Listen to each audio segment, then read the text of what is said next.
se former, s'éduquer. Parce que ça va être la base de leur avenir, en ce sens où elles apprendront à faire quelque chose. Deuxième conseil, découvrir son talent. Il est important de découvrir sa vocation, identifier son talent, savoir reconnaître où est-ce qu'on est bon, où est-ce qu'on est fort. Donc, chercher les compétences pour pouvoir valoriser ce talent.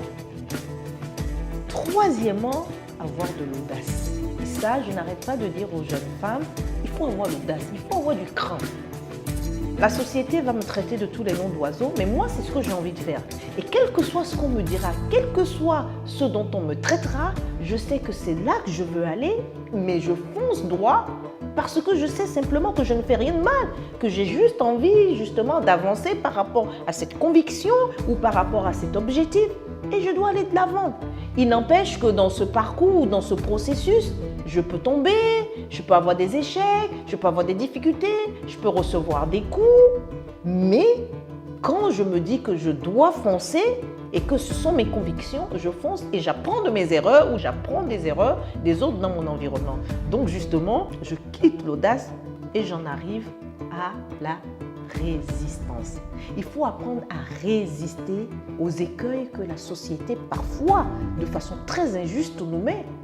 Les femmes, en vérité, souvent sont en proie à des opinions très erronées dès que ce sont des femmes qui sont en vue de par leur métier, de par leur travail, ou juste que ce sont des femmes qui ont envie d'en donner. Et vous ne pouvez pas en donner, vous ne pouvez pas avoir de la visibilité sans créer la jalousie humaine. Mais par rapport à ça, si parce que vous êtes femme et votre visibilité dérange à la fois des hommes et vos comparses, et que vous ne vous êtes pas forgé un caractère d'acier, mais vous allez abandonner et malheureusement vous allez perdre votre chance. La résistance à toute forme d'exclusion, la résistance à toute forme d'exaction. Parfois, ce sont des exactions morales. C'est-à-dire que tellement on aura rabâché des bêtises sur vous que parfois vous regarderez dans la glace, vous allez dire « mais écoutez, je ne suis pas celle qu'on veut faire passer pour ». On ne jette la pierre qu'à l'arbre qui porte des fruits. Quand on a commencé à vous charcuter, comprenez que là, vous êtes une valeur sûre. Foncez. Et enfin, il faut garder du cœur. Ne pas oublier que vous êtes une femme.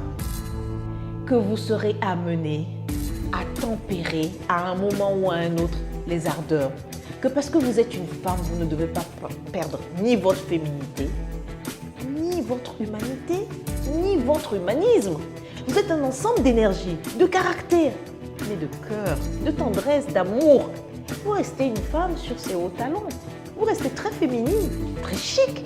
Et ça, il n'y a juste pas de prix à cultiver ensemble ce caractère.